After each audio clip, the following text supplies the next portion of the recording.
Podcast oficial BNI, mudando a forma como o mundo faz negócios. Olá a todos e bem-vindos de volta ao podcast oficial do BNI. Eu sou Priscila Rice, falando com vocês a partir do Live Oak Recording Studio, em Berkeley, Califórnia. Hoje estou ao telefone com o fundador e diretor visionário do BNI, Dr. Ivan Misner.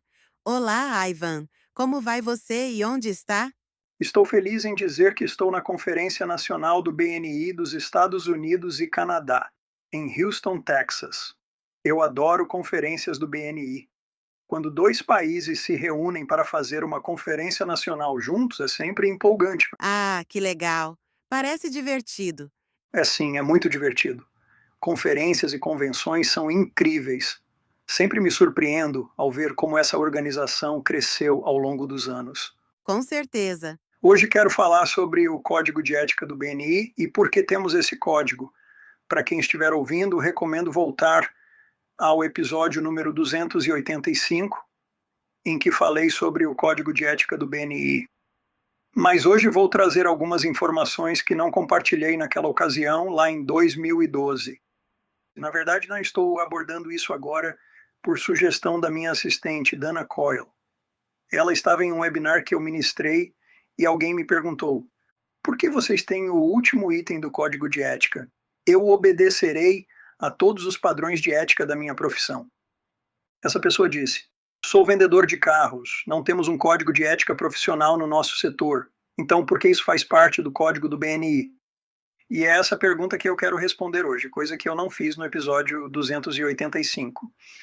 Mas antes quero dar um pouco de contexto, começando pelos 6 itens do Código de Ética do BNI. Eu fornecerei serviços de qualidade pelos preços orçados. Eu serei leal e honesto com os membros e suas referências. Construirei confiança entre os membros e suas referências.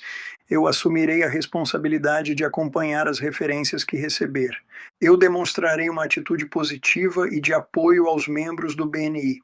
Eu obedecerei a todos os padrões de ética da minha profissão.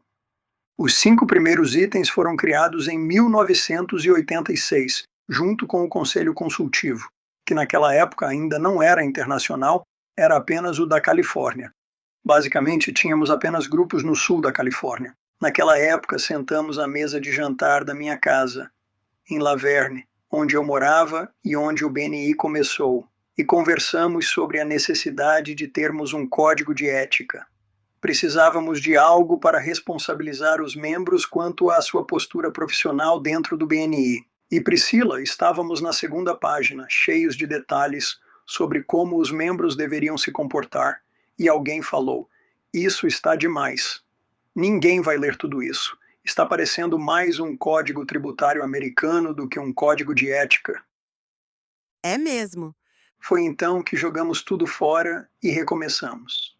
A ideia passou a ser criar um pequeno grupo de orientações gerais, que resumisse o comportamento ético esperado. Assim nasceram os 5 primeiros pontos.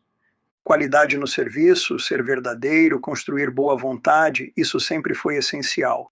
Muitos membros ao longo dos anos foram convidados a sair por não construírem boa vontade ou confiança. E claro, o acompanhamento das referências. Não dá para receber uma referência e não fazer o acompanhamento. Já em 1986 isso acontecia e já sabíamos, isso não pode. E a atitude positiva e prestativa também sempre foi crucial. É impressionante pensar que, quase 40 anos depois, esses itens ainda são 100% aplicáveis, nos mais de 70 países onde o BNI está presente. É verdade. O item número 6 foi adicionado mais tarde, provavelmente no fim dos anos 90 ou início dos anos 2000. Ele surgiu por causa de profissões específicas, como médicos, que têm códigos de ética muito rigorosos e não podem compartilhar informações de seus pacientes. Mas, em especial, foram as ordens de advogados no norte da Califórnia que começaram a impedir seus membros de participarem do BNI, dizendo que o Código de Ética do BNI não mencionava nada sobre confidencialidade. Então, negociamos com várias dessas ordens e criamos o 6º item. Eu obedecerei a todos os padrões de ética da minha profissão. Além disso, nos materiais oficiais do BNI, existe uma observação que diz: os padrões profissionais definidos em códigos de conduta formais de qualquer profissão substituem os padrões acima. Essa observação também foi inserida a pedido das ordens de advogados. Em geral, os códigos de ética profissionais são mais específicos do que o do BNI. Por isso, esse item 6 e a observação no fim foram incluídos após muitas reuniões e horas de discussão, especialmente com representantes de áreas médicas e jurídicas. O código de ética é algo de que nos orgulhamos muito e também serve como uma ótima ferramenta para conversas importantes com membros que talvez até tragam referências, mas não estão ajudando a construir um ambiente de confiança ou não têm uma atitude positiva. Eu lembro de uma vez, Priscila, em que uma mulher me disse: tem um cara no nosso grupo que o melhor que ele pode fazer é faltar. Quando ele não está, a reunião é ótima. Ela disse: ele é um sugador de alegria. Risos. Ele simplesmente tirava toda a energia do ambiente. Então eu falei: vocês precisam conversar com ele sobre a atitude dele. Ele precisa estar presente de maneira positiva. Então, sim, o código de ética foi realmente bem pensado e estruturado, com muitas horas de reunião, tanto para os 5 primeiros pontos quanto para o sexto. Eu sempre achei que esse ponto número 6 servia muito para os terapeutas. Sim, Já tivemos terapeutas no nosso grupo e eles não recebiam muitas referências. Acho que é porque é uma profissão muito privada. Não dá para falar muito sobre ela, né?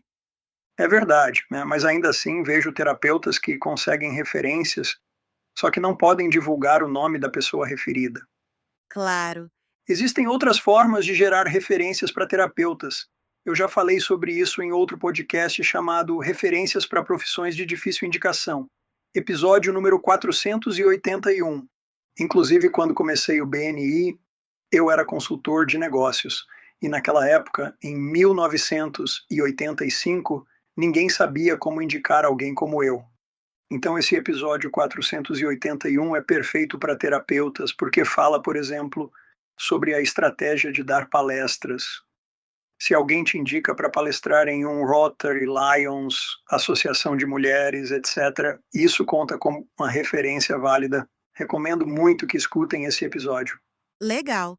Sobre o código de ética, uma coisa que eu sempre gostei é que quando tínhamos reuniões, sempre presenciais, não sei se ainda é assim hoje, todos ficavam de pé e recitavam o código de ética juntos, principalmente quando um novo membro era admitido. Isso criava uma sensação de união. Sim, muitos grupos ainda fazem isso, é parte do nosso sistema. O novo membro lê o código em voz alta e os demais membros acompanham. Foi algo que eu vi acontecer pela primeira vez em Las Vegas, acredita? A diretora lá era Leslie Taylor, ela ainda é diretora do BNI. E ela fazia isso de forma divertida. Ela dizia: ok, levantem a mão direita, levantem o pé esquerdo, coloquem a mão esquerda sobre o porta-cartões do BNI e todos liam juntos o código de ética. Isso acabou sendo incorporado ao sistema global do BNI. Ah, isso é muito legal! Então é isso, Priscila. Esse é o histórico do nosso código de ética. Um pouco mais de informação, né, do que o episódio anterior. Espero que isso traga contexto para todos e que tenham orgulho de fazer parte de uma organização que tem um código de ética sólido, que realmente esperamos que os membros sigam. Obrigado, Priscila. Ok, ótimo. Muito obrigada, Ivan. Encerramos por aqui. Este podcast foi patrocinado por www.misneraudioprograms.com. Esses programas em áudio oferecem ferramentas e inspiração para você aproveitar ao máximo a sua experiência no BNI. Use o código promocional IVAN50 para obter 50% de desconto em todos os produtos, por tempo limitado. Toda a renda é revertida para a Fundação BNI. Muito obrigada por ouvir. Aqui é Priscila Rice e esperamos você novamente na próxima semana para mais um episódio empolgante do podcast oficial do BNI.